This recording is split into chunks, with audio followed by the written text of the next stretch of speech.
Welcome friends, आप सभी का स्वागत है हमारे इस फाइनेंशियल एजुकेशन के सीरीज़ पार्ट 2 के एपिसोड 2 में, यानी कि सेकंड वीडियो में, जिसमें हम कवर करने जा रहे हैं इस प्यारी सी किताब द साइकोलॉजी ऑफ मनी को। और रिच डैड पुअर डैड हम ऑलरेडी कवर कर चुके हैं, पूरी की पूरी एक सीरीज़ बना रखी है। आप जाइए, डिस्क्रिप्शन में लिंक है, उस पूरी सीरीज़ को देख लीजिए। इसमें हम the psychology of money book को कवर करने जा रहे हैं। इसका फर्स्ट जो वीडियो है, यानी कि इंट्रोडक्शन, हमने लास्ट वीडियो में कवर कर दिया है। इसमें हम इसके फर्स्ट चैप्टर को कवर करेंगे, जिसका नाम है नो वंस क्रेजी। बड़ा प्यारा चैप्टर है और नाम से ही प्यारा लग रहा है, नो वंस क्रेजी। इसको समझेंगे, मैं आपको जिस तरीके से समझाऊंगा, जिस तरीके से मैं आपको इसको बताने वाला हूँ, आपके भी कान खुल जाएंगे, आपका दिमाग खुल जाएगा। मैं आपको जिस तरीके से समझाऊंगा बहुत यूनिक और अमेजिंग तरीका होगा। ये जो चैप्टर जब आप पढ़ोगे ना, तो इसमें एक लाइन दी है, वहीं से शुरू करते हैं। बड़ी प्यारी लाइन है, बस वही आपका क्रक्स है पूरे चैप्टर का। इसमें क्या लाइन बोली है ऑथर ने कहा है, what seems crazy to you might make sense to me. इसको समझिए, बड़ी प्यारी चीज़ है। What seems crazy to you might make sense to me, यानी कि ऐसा हो सकता है और ऐसा हमारे साथ होता भी है कि हमें कोई कुछ चीज़ कर रहा होता है, तो वो हमें ऐसा लगता है, यार ये कितना मूर्ख इंसान है जो इस तरीके से ये काम कर रहा है। हमें मूर्ख लग रहा है, पर क्या पता है जो काम आपको देखने में मूर्ख लग रहा है कि यार ये जो इंसान डिसीजन ले रहा है, कितने मूर्खतापूर्ण डिसीजन ले रहा है, क्या पता उस व्यक्ति के लिए वो जो डिसीजन है वो सही हो, यानी कि क्या पता उसके लिए सेंस बना रहा हो, आपके लिए मूर्खतापूर्ण हो। और ऐसा हमारे साथ होता है। इसलिए आपने देखा होगा कि बहुत सारे लोग आपने ऐसे देखे होंगे, आपको लगता होगा यार ये जो बंदा है वो काम को लेकर कितना सीरियस है। जब आप उससे पूछोगे ना, यार तू पैसा काम क्यों कर रहा है, पैसा कमाना चाहता है, वो पागलों की तरह आपसे बोलेगा ना, मुझे पैसा चाहिए, मुझे घर चाहिए, गाड़ी चाहिए, बंगला चाहिए, आपको 50 लग्जरी चीज़ गिना देगा। और वहीं कुछ लोग ऐसे होते हैं जो बैठे हुए मरे हुए बैठे हुए, कुछ कर ही नहीं रहे, टाइम पास कर रहे हैं। और कुछ लोग ऐसे होते हैं जो कर रहे हैं बट मीडियोक्रिटी तरीके से कर रहे हैं, थोड़ा कर लिया फिर आराम कर लिया आराम कर लिया। तो आपको अलग अलग तरह के लोग मिलते हैं और इनको देखकर हमारे माइंड में क्या आता है, यार ये बंदा ठीक है पैसे के लिए, मतलब ये सीरियस बंदा लाइफ को लेकर, ये राइट पर्सन है, ये विजडम के साथ काम कर रहा है, ये मूर्खतापूर्ण डिसीजन ले रहा है, ये भी मूर्ख है जो काम नहीं कर रहे, ऐसा हमें लगता है। पर ऐसा हमें लगता है, क्या पता सामने वाले के लिए वो काम कर रही हो, वो चीज़ सेंस कर रही हो। और यही चीज़ हम इस चैप्टर में समझने वाले हैं कि सामने वाला जो कर रहा है, जो डिसीजन ले रहा है, वो हमें मूर्खतापूर्ण लग रहा है, क्या वो उसके लिए मूर्खतापूर्ण है या फिर नहीं, क्या वो उसके लिए मूर्खतापूर्ण है या फिर नहीं। आइए समझते हैं, और इनको ना हम बहुत प्यारे प्यारे एग्जाम्पल्स की हेल्प से समझते हैं। पहला एग्जाम्पल, सपोज करो एक बाइक आपके पास है, एक बाइक मेरे पास है, और हम दोनों, यानी कि आप और मैं, बिल्कुल बराबर एक्सपीरियंस है। हम दोनों को एक बराबर टाइम हो चुका है गाड़ी चलाते चलाते, बाइक चलाते चलाते। जितना बाइक आपको चलाना आता है उतना ही मुझे चलाना आता है। अब एक दिन क्या हुआ, हम दोनों, यानी कि आप और मैं, हम दोनों निकले एक राइडिंग पर, बाइक राइडिंग पर, और बाइक चलाते चलाते मेरा हो जाता है एक्सीडेंट। सपोज कर रहा है मेरा एक्सीडेंट हो गया, मेरे चोट लग गई। अब चोट लगी तो मुझे एडमिट किया गया और मैं रिकवर हो गया। अब रिकवर हो गया, चोट मेरी, सब कुछ सही हो चुका है, एवरीथिंग इज़ ओके। फिर उसके बाद हम दोनों ने फिर डिसाइड किया चलो बाइकिंग पे चलते हैं, राइडिंग पे चलते हैं। फिर से हम दोनों बाइक चलाने लगे। अब पता है चोट लगने से पहले जो मेरा एक्सपीरियंस होगा, जो मेरा माइंडसेट होगा, जो मेरा कॉन्फिडेंस होगा बाइक चलाने को लेकर, वो बहुत हाई था। लेकिन चोट लगने के बाद अब कहीं ना कहीं मेरे माइंड में एक डाउट आ गया, यार फिर से कहीं ना एक्सीडेंट हो जाए, फिर से कहीं ना गिर जाऊं, तो अब मैं उतना कॉन्फिडेंट होकर बाइक नहीं चलाऊंगा जितना कॉन्फिडेंट होकर मैं पहले चला रहा था। क्या अभी भी फिजिकल कोई प्रॉब्लम है? कुछ नहीं है, मैं ओके हूँ बिल्कुल, लेकिन फिर भी माइंड में एक डाउट है कि फिर से कहीं एक्सीडेंट ना हो जाए, क्योंकि मेरे साथ हो चुका है। समझो इस चीज़ को, आपने एक्सपीरियंस भी किया होगा, बहुत लोगों के साथ ऐसा होता भी है। आपने देखा होगा कि एक बार कहीं किसी बाइक से, कार से एक्सीडेंट हो जाए तो फिर वो उसको टच भी नहीं करते, उनके माइंड में वही चीज़ वापस आ जाती है। ये क्यों हुआ? एक्सपीरियंस की वजह से। पहला एग्जांपल। दूसरा एग्जांपल, सपोज करो कि आप नए बाइक चलाना सीखा है, आपने नया सीखा बाइक चलाना, अभी आपने नई स्टार्टिंग करी है आप, और आपके अंदर बड़ा एक्साइटमेंट रहता है ना, आपको ऐसा लगे, हमेशा लगता रहता है कि मुझे बाइक मिले, मैं बाइक चलाना चाहता हूँ। जहाँ भी बाइक देखते हो ना, आप एकदम एक्साइटेड हो जाते हो।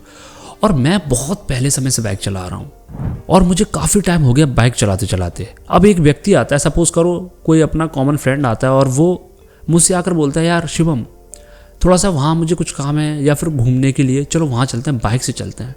तो मैं क्या बोलूँगा, यार मेरा मन नहीं हो रहा बाइक चलाने का, यार बहुत समय हो गया बाइक चलाते चलाते, अब मेरा मन नहीं हो रहा बाइक चलाने का, तुम चले जाओ यार। अब यही दोस्त जब तुम्हारे पास आएगा कि यार तुम्हारा जो भी XYZ नाम है, सपोज करो तुम्हारा नाम राज है, अब आपसे बोलता है राज एक काम करते हैं, मुझे वहाँ चलना है, बाइक से चलोगे क्या? तो तुम एक्साइटमेंट के साथ बिल्कुल उससे बोलोगे बताओ कहाँ चलना है, बाइक कौन सी है, ऐसा पूछोगे। क्यों? क्योंकि आप नए नए बाइक चलाना सीखा है, आपकी जो आपके अंदर का एक्साइटमेंट है वो अलग है। ऐसा होगा कि नहीं होगा आप खुद मुझे बताओ, होगा बिल्कुल। अब यहाँ पर आप देखिए बाइक सेम है, सब कुछ सेम है, लेकिन मेरा माइंडसेट बिल्कुल डिफरेंट है आपके माइंडसेट से। जो मैं सोच रहा हूँ वो बिल्कुल अलग है जैसा आप सोच रहे हो। ऐसा क्यों हुआ? एक्सपीरियंस की वजह से। आपका एक्सपीरियंस कह रहा है कि आपने नया नया सीखा, मेरा एक्सपीरियंस कह रहा है कि मैं बहुत पहले से चलाता आ रहा हूँ, यहाँ पर भी एक्सपीरियंस आया। अब मैं तीसरा एग्जाम्पल आपको बताता हूँ। तीसरे एग्जाम्पल में अब एक्चुअल में आपको अमीर गरीब का डिफरेंस बताने वाला हूँ। 3 तरह की कैटेगरीज में मैंने लोगों को डिवाइड किया है। पहला, जो प्योर रिच होते हैं, जो हार्डकोर रिच होते हैं, जो जनरेशन टू जनरेशन वेल्दी हैं, जिनके दादा परदादा पिताजी दादी बहुत पैसे वाले, एक तो वो अमीर होते हैं। दूसरा होता है जो जिसको बोलते हैं ना नया नया अमीर, जो न्यूली रिच बना है, जो एक टाइम पर बहुत गरीब था, एक ऐसी फैमिली से आता है जो बहुत पुअर बैकग्राउंड था, लेकिन अभी उसने अपनी मेहनत से, पता नहीं उसके दिमाग में क्या आया, उसने स्किल सीखी, मेहनत करी और आज वो पैसा कमा रहा है, ठीक ठाक कमा रहा है, लेकिन वो ऊंचाइयों तक पहुंचना चाहता है, वो और कमाना चाहता है। एक ये कैटेगरी। और एक third one, that is purely poor, यानी कि खानदानी गरीब, जो शुरुआत से गरीब है, जिसके पास ना तो कभी पैसा था और ना उसके आज मन में है, ना कोई आज इच्छा है पैसा कमाने की। ये 3 तरह के लोग मैंने डिसाइड करें, कैटेगराइज करें। पहला, जो हार्डकोर प्योर अमीर है, जो बिल्कुल खानदानी अमीर है। अब उस व्यक्ति से मैं जाकर पूछूंगा, अच्छा मुझे एक चीज़ बताइए कि आपको आपके माइंड में पैसे को लेकर क्या डेफिनेशन है।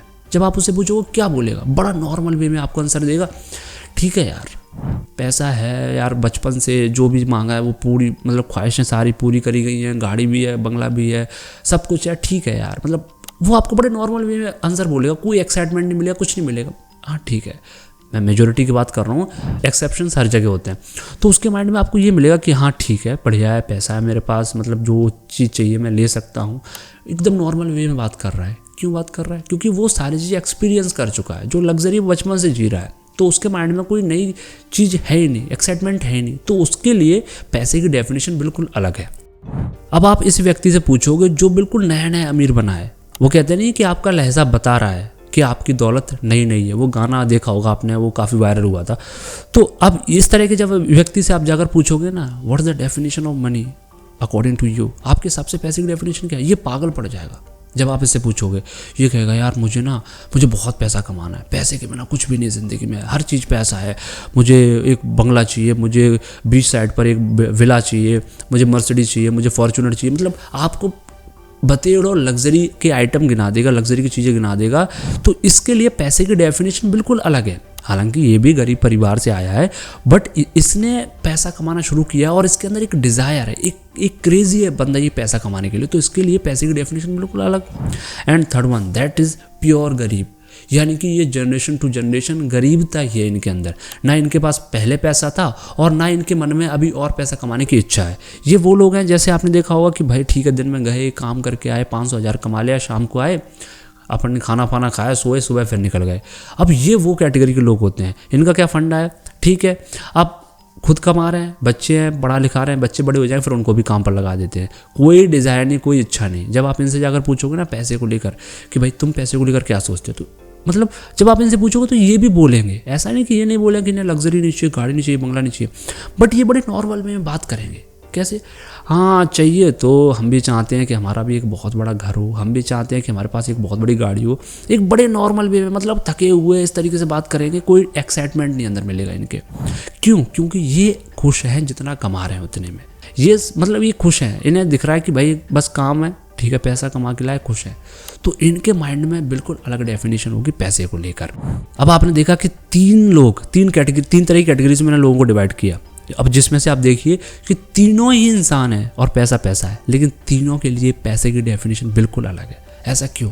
क्योंकि तीनों का एक्सपीरियंस, तीनों की ज़िंदगी का एक्सपीरियंस अलग रहा है। एक ने शुरुआत से ही रईसी बिल्कुल एक्सपीरियंस करिए, तो उसको पैसे की कमी, कभी तंगी दिखी नहीं, तो उसके लिए पैसे का मतलब उसी हिसाब से उसने डिफाइन किया। एक गरीब था लेकिन आज अमीर बनना चाह रहा है, तो उसके लिए पैसे का डेफिनेशन बदल गई। और एक प्योर गरीब है लेकिन आज भी गरीब ही रहना चाह रहा है, उसकी कोई इच्छा नहीं है, उसके लिए डेफिनेशन बिल्कुल अलग है। ऐसा होता है आपके एक्सपीरियंस की वजह से। और अब मैं आपको एक टर्निंग पॉइंट बताने वाला हूँ इस वीडियो का, दैट इज़ ये आपके फिजिकल एक्सपीरियंस की वजह से नहीं होता, ये आपके साइकोलॉजिकल एक्सपीरियंस की वजह से होता है, यानी कि मेंटल एक्सपीरियंस की वजह से। जी हाँ, मैं बाइक से गिरा, चोट लगी, मेरी चोट तो रिकवर हो गई। फिर ऐसा क्यों हो रहा है, जब मैं गाड़ी चला रहा हूँ तो मुझे डर लग रहा है कि फिर से एक्सीडेंट ना हो जाए। क्यों? क्योंकि मेरे दिमाग में एक वहम बैठ चुका है, एक चीज़ फीड हो चुकी है कि गाड़ी चलाते हैं तो एक्सीडेंट भी हो जाता है। एक्सपीरियंस कर चुका हूँ मैं उसको, फिजिकली एक्सपीरियंस किया बट इम्पैक्ट साइकोलॉजिकली पड़ा। तो वो साइकोलॉजिकल इम्पैक्ट की वजह से ही मेरा कॉन्फिडेंस लेवल नीचे गया। अब यहाँ पर देखिए, दूसरा एग्जांपल हमने क्या लिया था कि एक नया बाइक चला रहा है, मैं बहुत पहले से बाइक चला रहा हूँ। नया पुराना क्या होता है, वो भी बाइक चला रहा है, मैं भी बाइक चला रहा हूँ, लेकिन उसको ऐसा लग रहा है कि बाइक चलाने में और भी अलग अलग तरह की बाइक होती हैं, इसको और अलग तरीके से चलाया जा सकता है, मुझे और ज़्यादा राइडिंग करनी है। तो उसको क्या दिमाग में साइकोलॉजिकल एक्सपीरियंस हो रहा है। और मुझे साइकोलॉजी क्या हो रहा है यार, बस भले मेरे सामने कोई नई तरह की बाइक भी आ जाए फिर भी मेरा मन नहीं होगा, क्योंकि बाइक बहुत चलाई है। साइकोलॉजिकल इफेक्ट यहाँ पर। इसके बाद जो 3 एग्जाम्पल लिए थे हमने, अमीर, न्यूली अमीर और उसके बाद गरीब, इनमें क्या है, फिजिकल एक्सपीरियंस। अब देखो, फिजिकल एक्सपीरियंस का कोई रोल नहीं है, मैं आपको अब समझाता हूँ। क्यों समझाता हूँ? फिजिकल एक्सपीरियंस का रोल इसलिए नहीं है क्योंकि बहुत सारे आपने ऐसे भी देखे होंगे जो खानदानी अमीर है लेकिन फिर भी पैसे के लिए पागल है, फिर भी उन्हें ऐसा लगता है बहुत वेल्थ और कमानी है। और कुछ लोग ऐसे होते हैं जो खानदानी बिल्कुल गरीब है, बिल्कुल गरीब है, लेकिन इसके बावजूद भी उनके अंदर एक स्पार्क होता है पैसा कमाने का। तो ये फिजिकल एक्सपीरियंस से नहीं है, आपके एनवायरनमेंट आसपास का कैसा है उससे नहीं है, साइकोलॉजिकल एक्सपीरियंस, साइकोलॉजिकल आपका क्या इफेक्ट है उससे पड़ता है। जैसे अगर फिजिकल एक्सपीरियंस जो आपके साथ हुआ है वही आप डिसाइड, वही आपको इंडिकेट करे कि आपको कैसे डिसीजन लेने हैं, तो इस हिसाब से तो जो व्यक्ति एक करोड़पति का ड्राइवर होता है, जो एक जिसके पास करोड़ों की वेल्थ है, उसका जो ड्राइवर होता है उसकी सैलरी कितनी होती है, 20-30 हज़ार रुपये, और वो 40-50 साल का हो चुका है, 20-30 हज़ार रुपये कमा रहा है, लेकिन रह एक ऐसे व्यक्ति के साथ रहा है जो बिल्कुल अमीर व्यक्ति है, रईस है। वो देख रहा है कि कहाँ जा रहा है, फ़ोन में किससे बात कर रहा है, उसका शेड्यूल क्या है, सारी चीज़ें ये देख रहा है, लेकिन फिर भी ये अमीर नहीं बन पा रहा। क्यों? क्योंकि फिजिकली तो ये एक्सपीरियंस कर पा रहा है बट साइकोलॉजिकली इसके माइंड में वो चीज़ ट्रिगर नहीं कर पा रही कि जिससे ये अमीर बन सके। दूसरा एग्जाम्पल देता हूँ, लाइब्रेरियन, जो लाइब्रेरी के अंदर बैठा होता है बंदा, अगर फिजिकल एक्सपीरियंस का सबसे बड़ा रोल रहता तो जो लाइब्रेरी के अंदर बैठा होता है वो सबसे ज़्यादा पढ़ा लिखा होता है, क्योंकि उसके पास सारी किताबों का एक्सेस है। लेकिन उससे ज़्यादा पढ़ा लिखा वो व्यक्ति होता है जो उससे एक किताब लेने आया हुआ होता है। तो ये देखिए आप, फिजिकली एक्सपीरियंस का रोल नहीं होता, रोल होता है आपके साइकोलॉजिकल एक्सपीरियंस का।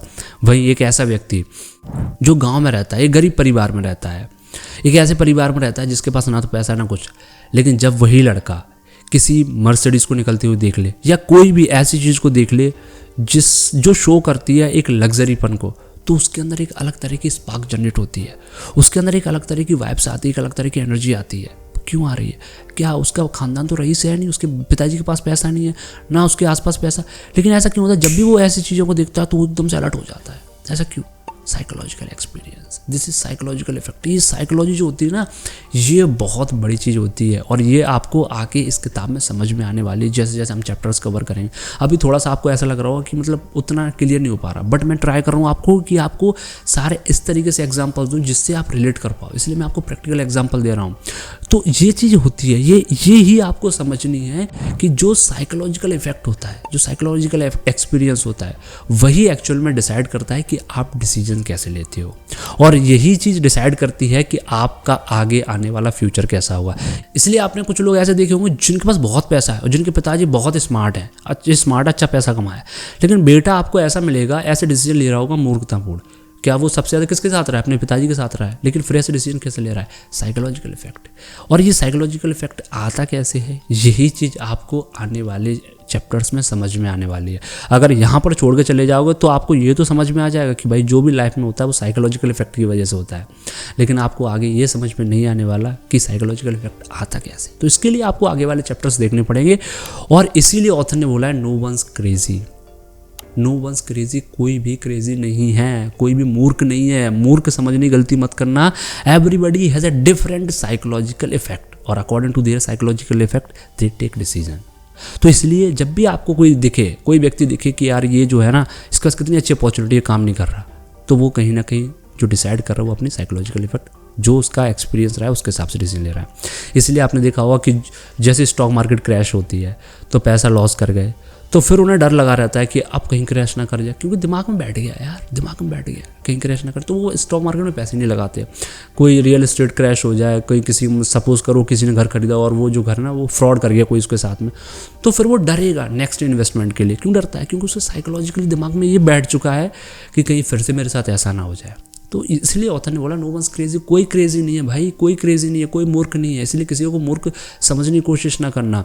कोई भी इमोशंस में आकर डिसीजन ले रहा है, बायसेस के अकॉर्डिंग डिसीजन ले रहा है, कोई भी किसी भी तरह का उसका बिहेवियर है पैसे को लेकर, इट्स ऑल अबाउट कि उसके साथ उसके लाइफ में क्या उसका एक्सपीरियंस रहा है। और साइकोलॉजिकल एक्सपीरियंस जानने के लिए आगे वाले चैप्टर्स आपको देखने पड़ेंगे। तब तक चैनल को सब्सक्राइब कर लीजिए। मिलते हैं अगली वीडियो में, तब तक के लिए आप सभी का बहुत बहुत धन्यवाद।